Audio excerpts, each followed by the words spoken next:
बिस्मिल्लाहिर्रहमानिर्रहीम। अस्सलाम वालेकुम दोस्तों, आज हम बहुत ही मज़े की ना दाल माश की एक रेसिपी बनाएंगे। आपको यकीनन बाकी तमाम रेसिपीज़ की तरह ना ये रेसिपी भी इंशाल्लाह बहुत पसंद आएगी। बहुत यूनिक, बहुत ही ज़बरदस्त। आप उंगलियां चाटते रह जाएंगे, इतनी मज़े की बनती है। पहले भी मैंने जुगनू फूड पर 2 से 3 दाल माश की रेसिपीज़ दी हैं जो आपको बहुत पसंद है। तो ये बिल्कुल हट के एक रेसिपी है जो कि आपको पसंद आएगी।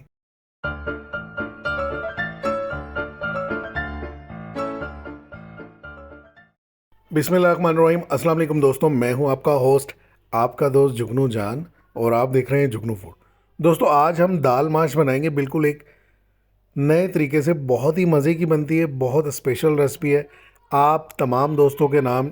दाल माश बनाने के लिए हमने यहाँ पर दाल माश की मिकदार ली है 250 ग्राम, यानी कि 1 पाव हमने दाल माश ली है। इसको अच्छे से पानी में हमने भिगो के रखा, 3 से 4 घंटे इसको पानी में डिप रखा। पहले अच्छे से इसको वॉश कर लिया और फिर इसको 3-4 घंटे पानी में डिप रखने के बाद हम इसको बॉईल कर लेंगे। बहुत ज़्यादा इसमें हम मसाले वगैरह इस वक्त शामिल नहीं करेंगे, कुछ भी शामिल नहीं करेंगे। सिर्फ इसको हमने सादा पानी में बॉईल करनी है। और बॉईल कितना करनी है? बॉईल इसको हमने 90% इसको बॉईल कर लेना है। नमक डाल दिया हमने तकरीबन ½ टेबल स्पून। आप अपने टेस्ट के अकॉर्डिंग नमक शामिल कर सकते हैं। उबालते वक्त आप नमक शामिल करेंगे, जो दाल है वो थोड़ी सी नमकीन हो जाएगी और उसका टेस्ट अच्छा बनेगा। 90% दाल को उबालने के लिए हमने रख दिया।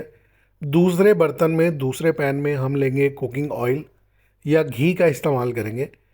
जब दाल माश बनती है ना, जो रेस्टोरेंट स्टाइल या ढाबा स्टाइल होती है, उसमें घी की मिकदार दाल के बराबर इस्तेमाल की जाती है। यानी अगर आप 1 किलो दाल बना रहे हैं तो उसमें घी 1 किलो मिकदार में ही शामिल किया जाता है। लेकिन मैं ये घर में बना रहा हूँ, मकसद आपको मज़े मज़े की दाल की रेसिपी देना है। तो यहाँ घी की मिकदार, ऑयल की मिकदार मैंने आधी इस्तेमाल की है। और इसमें शामिल किया हमने ½ टेबल स्पून ज़ीरा। आप 1 टीस्पून ज़ीरा भी शामिल कर सकते हैं। अगर आपको ज़ीरे की मिकदार ज़्यादा पसंद है तो आप ½ टेबल स्पून शामिल करें। मुझे ज़ीरे की मिकदार ज़्यादा पसंद है। किसी भी खाने में ज़ीरा मैं ज़्यादा मिकदार में इस्तेमाल करता हूँ, मुझे खाने में ज़्यादा मज़ा आता है। 250 ग्राम ही हमने यहाँ पर प्याज लिए, बारीक काट ली, चॉप कर ली। बिल्कुल बारीक चॉप करके घी गर्म होने पर जब ज़ीरा कड़कड़ा जाएगा तब हम इसमें शामिल कर देंगे। प्याज को हमने डार्क ब्राउन नहीं करना, सिर्फ प्याज का कलर चेंज करना है। जब प्याज सुनहरी होना शुरू हो जाए तब इसमें हम 2 टेबल स्पून अदरक और लहसुन का पेस्ट शामिल करेंगे। बल्कि पेस्ट भी नहीं, अदरक और लहसुन को हमने ग्रेट करके ना, कूटने के बाद वो इसमें शामिल किया है। इससे एक तो बेहतरीन किस्म का जायका बनेगा और इससे जो खुशबू पैदा होती है ना, वो तो मैं आपको बयान नहीं कर सकता। जब आप खुद ट्राई करेंगे आपको खुद अंदाज़ा हो जाएगा। अदरक और लहसुन शामिल करके भी हम इसको अच्छी तरह भूनेंगे ताकि लहसुन और अदरक की जो एक ख़ास बू होती है वो ख़त्म हो जाए, जो खाने के अंदर नागवार लगती है। तो उस बू को ख़त्म करने के लिए हम इसको अच्छे से भून लेंगे। अब हम इसमें 250 ग्राम ही टमाटर शामिल कर रहे हैं। यानी जितनी मिकदार में हमने दाल इस्तेमाल की है उतनी ही मिकदार में हम यहाँ पर टमाटर शामिल करें। टमाटर भी हमने बिल्कुल बारीक चॉप करने के बाद शामिल किए। प्याज भी हमने 250 ग्राम शामिल किए। और जो दाल माश इस्तेमाल की है वो भी हमने 250 ग्राम इस्तेमाल किए। अच्छे से मिक्स कर लेंगे, साथ साथ हम भूनते जाएंगे। और अब हम इसमें कुछ मसाला जात शामिल करेंगे, जिसमें सबसे पहले हम शामिल करेंगे ½ टेबल स्पून कुटी हुई लाल मिर्च। ½ टेबल स्पून कुटी हुई लाल मिर्च शामिल की है। 1 टीस्पून हमने नमक शामिल किया। आप याद रखिएगा, जब हम दाल को उबाल रहे थे तब भी हमने नमक शामिल किया था। तो नमक की जो एडजस्टमेंट है आपने अपने टेस्ट के मुताबिक करनी है। 1 टीस्पून हमने इसमें शामिल किया है धनिया पाउडर। इसमें हम हल्दी का इस्तेमाल नहीं करेंगे वरना दाल जो है वो पीली हो जाएगी। तकरीबन 7 से 8 हरी मिर्चें बारीक काट कर, चॉप करके बिल्कुल बारीक बारीक काट कर वो भी हमने शामिल कर दी है। इसमें जो मेन फ्लेवर, जो चिली फ्लेवर है ना, वो कुटी मिर्च और सब्ज मिर्च का होगा। ये रेसिपी बहुत ही मज़े की बनती है। अच्छे से हम इसको पकाते जाएंगे। मसाला हमने बहुत अच्छे से भूनना है। मसाले में किसी किस्म की कोई कसर नहीं छोड़ेंगे। बहुत अच्छे से इसको भूनना है। तकरीबन इसकी भुनाई में हमें 10 मिनट लगेंगे। 10 मिनट गुजर चुके हैं, मसाला देखें बिल्कुल रेडी हो चुका है।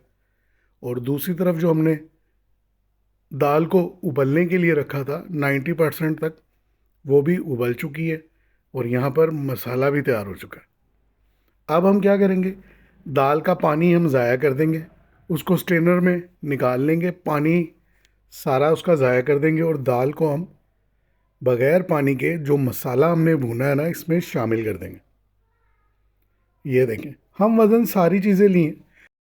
आप चाहें तो घी की मिकदार या जो ऑयल इस्तेमाल कर रहे हैं वो भी बराबर मिकदार का इस्तेमाल कर सकते हैं। यानी कि चारों चीज़ों को हम वज़न लेकर आप बेहद मज़े की रेस्टोरेंट स्टाइल, ढाबा स्टाइल दाल माश बना सकते हैं, जो कि आपको आपके प्यारों को उंगलियां चाटने पर मजबूर कर देगी और वो आपकी तारीफ़ किए बगैर नहीं रहेंगे। बहुत ही मज़े की दाल बनती है। 90% हमने दाल को पहले गला लिया, उबाल लिया था। मसाला जब मुकम्मल तौर पर रेडी हो जाएगा, दाल को हम मिक्स कर देंगे और इसको हम थोड़ा सा गरम मसाला या काली मिर्च का पाउडर लास्ट में शामिल करेंगे। आप चाहें तो गरम मसाला और काली मिर्च दोनों भी शामिल कर सकते हैं, लेकिन अगर आप काली मिर्च शामिल करेंगे और साथ में बारीक काट कर अदरक को शामिल कर देंगे, साथ गार्निश कर देंगे, तो बहुत ही मज़े का ख़ास जायका इसका निकल कर आएगा। धनिया भी आप बारीक काट कर इसमें शामिल कर सकते हैं और लास्ट में आप हरी मिर्चें भी बिल्कुल बारीक बारीक काट कर इसमें शामिल कर सकते हैं। इसको हम तकरीबन दाल रेडी होने के बाद 5 मिनट का बिल्कुल लो फ्लेम पर दम लगाएंगे और बेहद मज़े की दाल माश तैयार हो चुकी है, जो कि आप वीडियो में देख रहे हैं। मुझे उम्मीद है ये रेसिपी आपको बेहद पसंद आएगी। जुगनू फूड पर ऐसी बहुत सी मज़ेदार सी यूनिक सी रेसिपीज़ मौजूद हैं जो मेरे तमाम चाहने वालों को पसंद भी हैं। अगर आप ये वीडियो पहली बार देख रहे हैं तो आप भी वो वीडियो देख सकते हैं। अल्लाह हाफिज़।